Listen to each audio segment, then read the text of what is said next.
In New South Wales, Mullumbimby, up past Byron Bay, is known as the counterculture capital of the Byron Shire.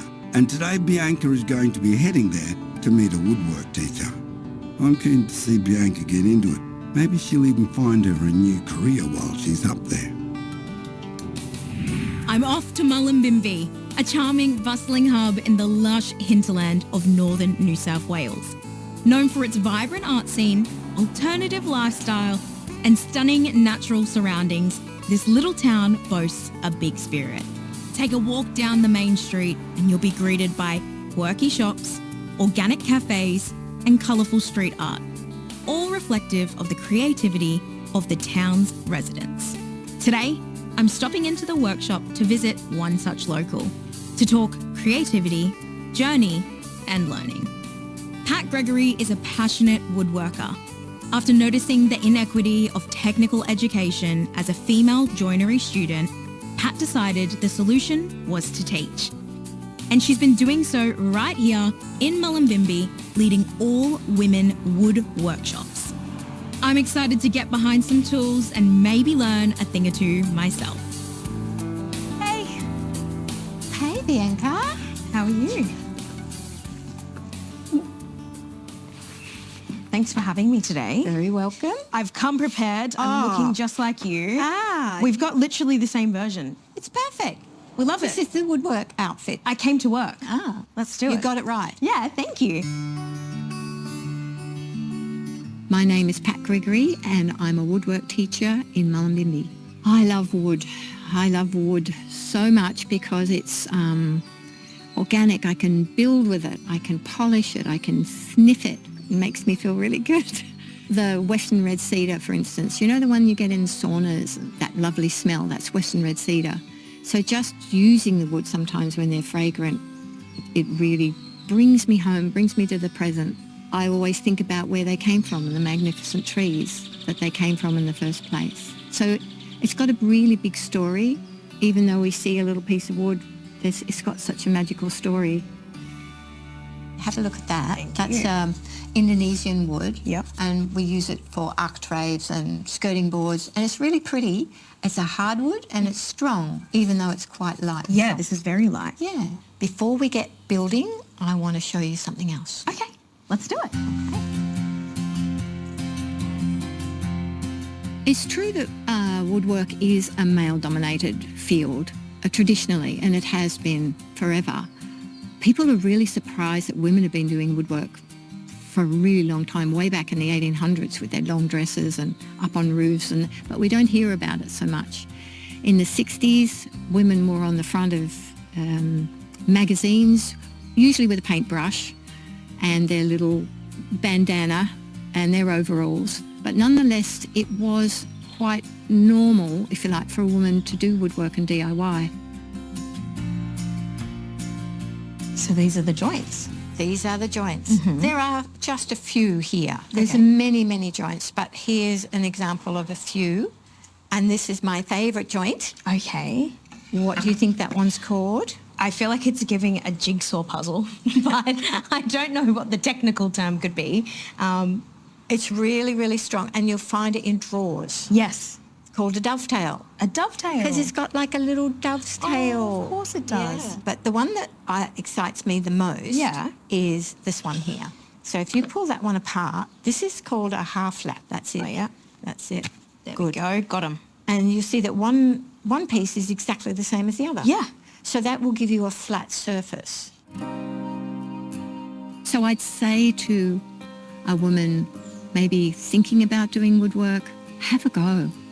Have a go with somebody that you trust to be with you while you're learning, because making mistakes is definitely part of it, and celebrating mistakes where I teach is very much a part of it. What have we got here? We have this little thing. Would you like to take this one apart? Yeah. And I'll tell you what it's called, what it's going to be. It's a phone stand. Okay, because I was like, what is this going to be? Yeah, it's a phone stand. Have you got a phone? I do have a phone. pop your phone on it, and really, really handy if you want to do cooking show or you want to watch something. Yeah, because I was going to say, it looks like a little chair, so it's a phone chair. It's a phone like chair. that. Oh, yes, we're Look at that. going to call it a phone chair from now on. A phone chair instead of a phone stand, it's a phone chair. It's a phone chair. Would you like to make one I of would these? love to make one. I became a woodworker when I learnt years ago, and I guide people to make the stuff that they want, basically, or I teach complete beginners how to start woodworking. So as a woodworker, I promote woodworking as a wonderful medium for mental health, a wonderful medium for a hobby, and to get into your hands, out of your head and into your hands. We want to kiss that line. A little kiss. Kiss that line and leave the line. Beautiful. And forward. All right. So now that you've started, see if it'll pull back towards you, and keep the saw at an angle. At an angle? Yeah. Okay. And it's a very light thing, and start to push and pull really gently. Really, really gently, like you're playing a harp. Or Yeah. push and pull, and you'll follow the line going down the same distance as you did when you started. And you can go a little faster if you like. Oh. Good. It's lovely. How did it feeling? It's very light. Like, Sharp? yeah. This is easier than cutting a steak. Do you know what I mean? And just little strokes right down to the line. And blow away the sawdust. Close your eyes. That's it. Good. Very important that there's a focus on the process and not on the end result. And that reflects on people's faces when I see that, because they're all about, what are we going to make? What are we going to make? And I say, well, we're going to make woodworkers out of you. That's what we're going to do. Nice work. I think she's good. Woohoo. So how are we going to get that out, Bianca? Can we knock it out? Handled a chisel before? I have. Okay. So grab the mallet. Oh. And it will give a nice little flick like that. Okay. And see if this moves. Beautiful. Lovely. Oh, it's moving. Again. And keep the chisel flat. Flat. Flat. Good. And one more. Woo! Woo! Yeah, it's looking pretty flat. That's all I know. Pull that Pull it baby out. out. Yeah. Ta-da! Well done. We just want to see if it fits. So we just, yeah, that works. Woohoo! When somebody gains the confidence in woodworking, they light up. At the end of the workshop, they can't wait to go home, and now I can fix that loose floorboard, or now I can fix the garden gate.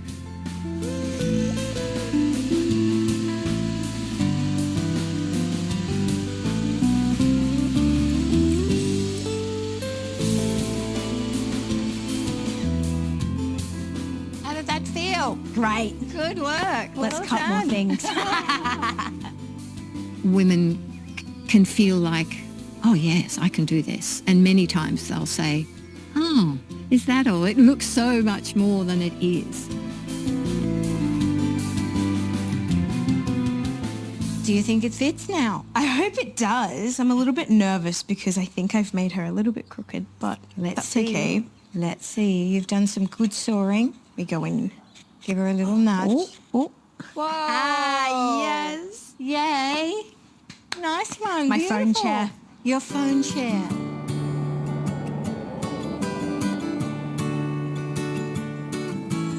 Mullumbimby, when I first came, was a little bit sleepy. Now, not so much.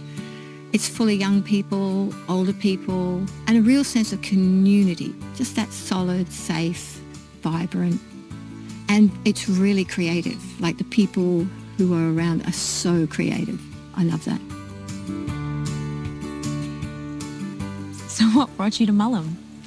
Friends of ours were up here, and my partner said, why don't we go up and have a trip? He actually came up first, and he came back and he was lit up. He said, you've got to see this place. And I said, oh, all right. So we came up and fell in love with it and packed up a house, a shop, bought a van, and came up within 6 weeks. Wow. We were gone. We were just, yeah. And I was brought up in a country town, so I liked that feeling. So I guess with your woodwork growing up, you said you didn't get to do a lot of that stuff. So where was that turning point for you where you were like, you know what, I'm actually just going to have a crack at myself? It was a long time later. I'd had boyfriends that worked on cars. I loved helping them get engines in and out and gearboxes and all getting greasy. And I thought maybe I'd like to be a mechanic. But I was always annoyed that I couldn't get the bolts undone and I'd skin my knuckles. And that was a deal breaker for me. Yep. Can't have skin knuckles. No, got to keep the hands pretty. So I must have just shelved that in the back of my mind. Yep. And then became a stenographer, did typing, and had a really good career with that and went travelling. Hitchhiked all around Europe with a backpack. And I was working as a private detective. So I went from, that was a bit of a change. Yeah, I was like, I'm in shock. Yeah. A private detective. Yeah, so that's where I met Mike, my husband.